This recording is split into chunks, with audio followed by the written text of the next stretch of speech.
friends, welcome to my channel COVID-19 tutorials by advocate Mamta कौड़ा।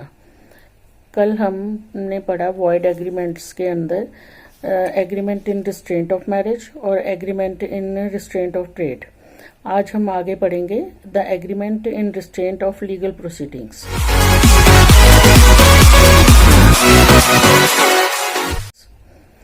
तो आइए शुरू करते हैं वॉइड एग्रीमेंट के बाकी जो रह गए हैं उनके बारे में। तो उसमें नेक्स्ट पॉइंट क्या है, agreement in restraint of legal proceedings.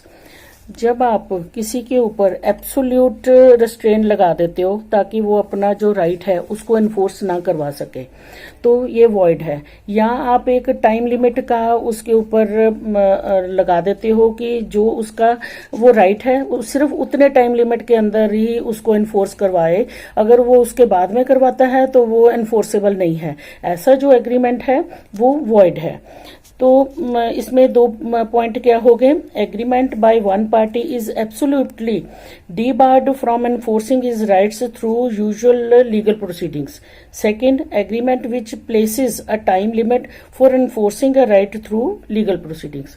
हम पहला इसका कौन सा पॉइंट है, agreement absolutely restraining legal proceedings.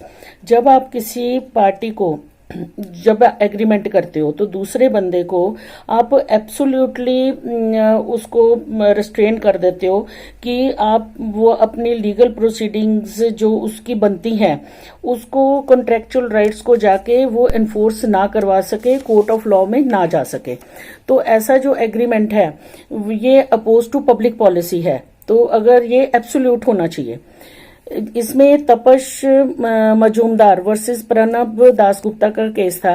इसमें एक क्लब होता है ईस्ट बंगाल क्लब, वो अपने एग्जीक्यूटिव कमेटी के मेंबर्स को ऑथराइज करते हैं कि जब जो इलेक्शन हमारा प्रोसेस है उसको चैलेंज करने के लिए जो भी बंदा कोर्ट में जाएगा आप उसके खिलाफ एक्शन ले सकते हो। इसका मतलब आप किसी को भी कोर्ट ऑफ लॉ को अप्रोच करने के लिए प्रिवेंट कर रहे हो, विच इज नॉट जस्टिसिएबल। और ऐसा जो एग्रीमेंट है वो वॉइड एग्रीमेंट है। अब कई बार क्या होता है कि आप पार्शियल रिस्ट्रिक्शन लगाते हो on the right to go to the court of law. ऐसा जो एग्रीमेंट है वो इन्फोर्सेबल है। जैसे एक Hakim Singh versus government India का केस था। इसमें दोनों पार्टीज एग्रीमेंट करती हैं कि court of law in the city of Bombay alone shall have the jurisdiction to adjudicate thereon. जो प्लेंटिफ होता है वो बाद में केस वाराणसी में फाइल कर देता है। वाराणसी का जो उसका केस होता है वो डिसमिस हो जाता है। तो ऑनरेबल सुप्रीम कोर्ट ने कहा कि जो उसका वाराणसी में केस डिसमिस हुआ तो वो बिल्कुल ठीक था, क्योंकि उनकी जो जुरिस्डिक्शन की उन्होंने कहा था कि हम एक ही कोर्ट जो है बॉम्बे की कोर्ट में ही जाएंगे। तो ये एग्रीमेंट जो था वो वैलिड था। फर्क कब पड़ना था कि अगर उस चीज को एडजुडिकेट करने के लिए बॉम्बे कोर्ट के पास जुरिस्डिक्शन ना होती, फिर वो ऐसे अपने एग्रीमेंट में लिखते कि हम अपने जो केस में को अगर कुछ प्रॉब्लम आती है तो उसको एडजुडिकेट करवाने के लिए बॉम्बे कोर्ट में जाएंगे, तो तब उनका एग्रीमेंट जो होता वो वॉइड होता। तो क्योंकि हम जो कोर्ट के ऊपर जुरिस्डिक्शन कन्फर नहीं कर सकते, which does not in fact exist. Second point है agreement limiting time for a legal action. Indian Limitation Act 1963 में हर एक्शन के लिए एक टाइम लिमिट दी हुई है। अगर दो पार्टीज आपस में एग्रीमेंट करती हैं, जितना प्रिस्क्राइब्ड टाइम है इंडियन लिमिटेशन एक्ट उससे स्मॉलर टाइम में, कि अगर इस टाइम के अंदर आपने केस नहीं किया तो आप अपना राइट खो दोगे, तो ऐसा जो एग्रीमेंट है वो वॉइड है। If agreement prohibits an action if brought after 1 year of the breach of contract, वो void है, क्योंकि लिमिटेशन एक्ट में इसका जो प्रिस्क्राइब्ड टाइम है एक्शन लेने का वो 3 years दिया हुआ है। तो ऐसा अगर एग्रीमेंट्स दोनों पार्टीज करती हैं तो वो एनफोर्सेबल नहीं होगा। अब इसकी एक्सेप्शंस क्या हैं। First, contract to refer future dispute to arbitration. अगर पार्टीज ये अब कहती हैं कि हमने जो कॉन्ट्रैक्ट किया है उसके ड्यूरिंग कोई डिस्प्यूट हो गया तो हम वो आर्बिट्रेशन को रेफर करेंगे, तो और जो वहां पे अमाउंट अवार्ड होगी वो हम रिकवर करेंगे एक दूसरे से। तो ऐसा जो है ये पार्टीज के ऊपर एब्सोल्यूट रिस्ट्रेंट नहीं लगाता, तो ऐसा जो एग्रीमेंट है वो वैलिड है। इसका क्या मतलब हो गया? It may only stay the right of the plaintiff to go to the court until compensation to be awarded has been ascertained by arbitration. इसमें यह है कि आपकी जो फाइनल डोर है कोर्ट के वो बंद नहीं हुए और कोर्ट को आप अप्रोच कर सकते हो। ये है कि स्ट्रेट पाथ से नहीं, जो आपको कोर्ट को अप्रोच करने का पाथ है वो बाई लेन हो गया है और या स्टैगर्ड वन हो गया है, और that will not contravene the section 28। उसके बाद क्या है, अगर कोई पार्टीज इसलिए जैसे उन्होंने आर्बिट्रेटर को अपने डिस्प्यूट रेफर करने हैं, इस वजह से वो नलिफाई नहीं हो जाते कि जो आर्बिट्रेटर्स है फॉरेन में बैठे हुए हैं। इसका सेकंड पॉइंट क्या है? Contract to refer existing questions of arbitration. जैसे ये तो हो गया कि आप फ्यूचर डिस्प्यूट्स को आर्बिट्रेशन में दे सकते हो। अब क्या है, आप कोई आपके बीच में कोई क्वेश्चन जब आप एग्रीमेंट कर रहे हो तब कोई डिस्प्यूट उसमें अराइज हो जाता है, तो भी आप अपना जो पार्टीज हैं वो उसको आर्बिट्रेशन को रेफर कर सकती हैं अपना केस। अब अगला पॉइंट क्या है? Ambiguous and uncertain agreements. जो एग्रीमेंट्स होते हैं वो अगर सर्टेन नहीं है तो वो वॉइड हैं। तो जब हम एक वैलिड एग्रीमेंट करते हैं उसमें कोई एम्बिग्यूटी नहीं होनी चाहिए, पार्टीज की इंटेंशन बिल्कुल पता होनी चाहिए। तो इसका मतलब ये है, the meaning of an agreement is neither certain nor capable of being made certain. तो ऐसा जो एग्रीमेंट है वो वॉइड है। इसमें एक इलस्ट्रेशन है, ए एग्री करता है बी को 100 टन्स ऑफ ऑयल सप्लाई करने के लिए। इसमें कहीं भी मेंशन नहीं है कि व्हाट काइंड ऑफ ऑयल, तो इससे पार्टीज की एग्रीमेंट जो उन्होंने किया है उसकी इंटेंशन ही नहीं पता चलती। तो ऐसा जो एग्रीमेंट है वो वॉइड है क्योंकि अनसर्टेनिटी है इसमें। इसमें एक Pushpabala Roy versus Life Insurance Corporation of India का केस था। इसमें एक राधेश्याम रॉय होते हैं जो कि मैनेजिंग डायरेक्टर होते हैं पीयरलेस लाइफ इंश्योरेंस कंपनी के। उनकी पॉसिटी ऑफ फंड्स की वजह से जो उनकी रेम्यूनरेशन होती है एज ए मैनेजिंग डायरेक्टर वो कंपनी ने देनी होती है जनवरी 1943 से लेके दिसंबर 1947 तक। बाद में कंपनी एक रेजोल्यूशन पास करती है, उसमें वो एग्री कर जाते हैं कि उनको 26,000 रुपीज हम दे देंगे। तो उसमें क्या लिखते हैं, बी पेड टू हिम 26,000 जो रुपीज है to be paid to him in lump sum और इन वन और मोर इंस्टॉलमेंट्स इन वन और more years as and when the company is in a position to do so. तो कितनी ambiguity है इसमें। उसके बाद ये जो पीयरलेस कंपनी होती है वो लाइफ इंश्योरेंस कंपनी उसकी सक्सेसर कंपनी बन जाती है क्योंकि 1956 में ये जो कंपनीज हैं वो नेशनलाइज्ड हो जाती हैं। तो इसके लिए वो उसमें लाइफ इंश्योरेंस कॉर्पोरेशन के ऊपर केस करते हैं। केस के ड्यूरिंग उनकी डेथ हो जाती है, तो उसके बाद उनकी विडो और उनके जो चिल्ड्रन होते हैं वो परस्यूट करते हैं, पर कोर्ट उनका जो सूट होता है वो डिसमिस कर देती है। किस वजह से? कि जो एग्रीमेंट था वो वॉइड था for vagueness and uncertainty. Next point है agreement by way of wager. Section 30 में वेजरिंग एग्रीमेंट्स को वॉइड डिक्लेयर किया गया है, पर कॉन्ट्रैक्ट एक्ट में कहीं पे भी वेजरिंग जो एग्रीमेंट्स हैं उनकी डेफिनेशन नहीं दी गई। तो इसके असेंशियल्स हैं। असेंशियल्स ऑफ वेजरिंग एग्रीमेंट क्या है? The parties have opposite views regarding an uncertain event. Second क्या है? There are chances of gain और loss to the parties on the determination of the event one way or the other. Third है parties have no other interest except winning or losing. अब first क्या है?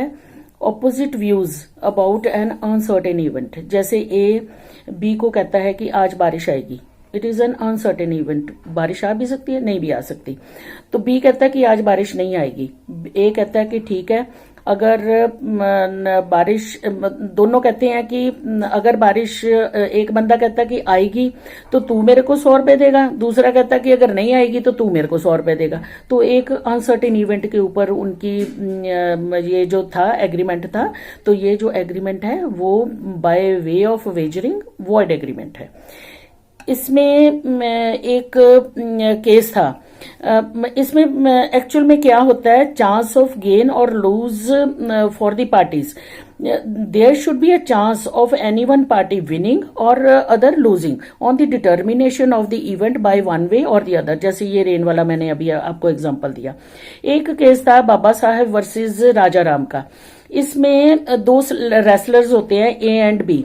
उसमें क्या होती है, get money जो ऑलरेडी रिकवर करी होती है, वो कहते हैं कि जो विनिंग पार्टी होगी ये गेट मनी उसको दी जाएगी। तो ये वेजरिंग नहीं है, क्योंकि हर एक पार्टी को विनिंग का चांस है, तो there is no chance of losing anything. ये जो पैसा है उनकी पॉकेट में से नहीं जाना, ये ऑलरेडी जो गेट मनी है it has been already recovered.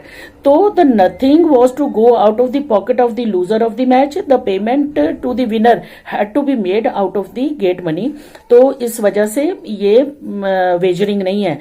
Position अलग होती, अगर दोनों ये एग्रीमेंट करते कि अगर तू जीतेगा तो मैं अपनी पॉकेट से पैसा दूंगा, दूसरा कहता कि अगर तू जीतेगा तो मैं अपनी पॉकेट से पैसा दूंगा, then it could have been a wagering agreement. अब थर्ड क्या है, no other interest in the event except the amount of bet. Wagering agreement में पार्टीज जब वो करती हैं उनका और कोई कॉन्ट्रैक्ट में इंटरेस्ट नहीं होता, उनका स्टेक किसके ऊपर होता है, विनिंग और लूजिंग के ऊपर, और कोई भी रियल कंसिडरेशन आपस में नहीं होती। जैसे एक इंश्योरेंस कंपनी है, वो इंश्योरेंस कॉन्ट्रैक्ट होते हैं, उसमें क्या होता है, इंश्योरेबल इंटरेस्ट होता है। इंश्योरेबल इंटरेस्ट का क्या मतलब है, an interest in the subject matter. जैसे हम लाइफ इंश्योरेंस कराते हैं तो हमारा जो इंटरेस्ट है बंदे की लाइफ के ऊपर है, पैसे के ऊपर नहीं है। फायर के अगेंस्ट हम अपनी प्रॉपर्टी का इंश्योरेंस कराते हैं, तो हमारा जो मेन मकसद होता है अपनी प्रॉपर्टी को हमेशा बचाने का होता है। तो हमारा जो मेन मकसद प्रॉपर्टी को बचाना है, ना कि इंश्योरेंस कंपनी से पैसा लेना। इसमें अगर किसी बंदे का जैसे इंश्योरेंस होती है तो उसकी वाइफ का उसमें इंश्योरेबल इंटरेस्ट होता है, तो वो अगर प्रीमियम पे करती है तो वो बाद में अपने हस्बैंड की डेथ के बाद वो पैसे ले सकती है इंश्योरेंस कंपनी से। इसमें ऐसे हैं, अगर इंश्योरेबल इंटरेस्ट आपको नहीं है, आपका जो receiving the money depends on happening of an event which does not cause any loss to the recipient, तो ऐसा जो एग्रीमेंट है वो वॉइड है। जैसे एक Brahmadatt Sharma versus Life Insurance Corporation of India का केस था। इसमें मुख्तार सिंह होते हैं, वो स्कूल टीचर होते हैं, उनके पास इतने पैसे नहीं होते कि अपनी वो इंश्योरेंस करवा ले। तो जो ब्रह्मदत्त शर्मा होते हैं वो 35,000 रुपीज उनको फाइनेंस करते हैं वो अपनी इंश्योरेंस करवाने के लिए। और जो मुख्तार सिंह क्या करते हैं, ब्रह्मदत्त शर्मा को अपना नॉमिनी कर देते हैं instead of his wife and children. बाद में कोर्ट के सामने ये क्वेश्चन आया कि ये जो नॉमिनेशन ब्रह्मदत्त शर्मा के लिए के नाम पर है, क्या वो पैसा लेने के हकदार हैं कि नहीं है? नहीं, वो पैसा लेने के हकदार नहीं है, क्योंकि उनको मुख्तार सिंह की लाइफ में कोई इंश्योरेबल इंटरेस्ट नहीं था। तो ये एक वेजरिंग एग्रीमेंट था and the plaintiff could not recover anything. अब prize money on lottery tickets, जैसे lottery means a scheme for distribution of prizes by draw of lots और बाय एनी अदर प्रोसीजर, तो ये भी चांस के ऊपर depend करता है और ये भी it is a kind of wagering. अब शेखर चंद जैन वर्सेस राम नारायण का केस था। इसमें क्वेश्चन ये अराइज हुआ regarding recovery of prize on the state lottery ticket. तो ये कहा गया स्टेट लॉटरी जो है वो इलीगल नहीं है, पर इसकी जो नेचर है वो वेजरिंग है, तो इसलिए ये वॉइड है।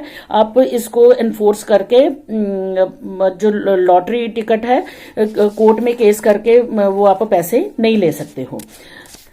नेक्स्ट पॉइंट क्या है, agreement to do an impossible act. जैसे मैं कहती हूँ कि मैं ये मुर्दे में जान डाल दूंगी, तो it is not at all possible, तो ऐसा जो कॉन्ट्रैक्ट है वो वॉइड है।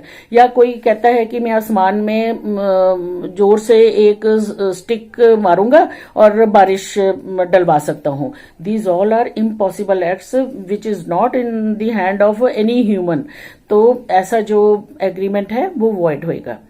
तो फ्रेंड्स, आज के लिए बस इतना ही। होप आपको ये मेरी वीडियो पसंद आई होगी। अगर आपको अच्छी लगी तो आप काइंडली सब्सक्राइब करना ना भूलिएगा, और जो बेल आइकन है उसको प्रेस करना ना भूलिएगा। Stay safe, stay healthy.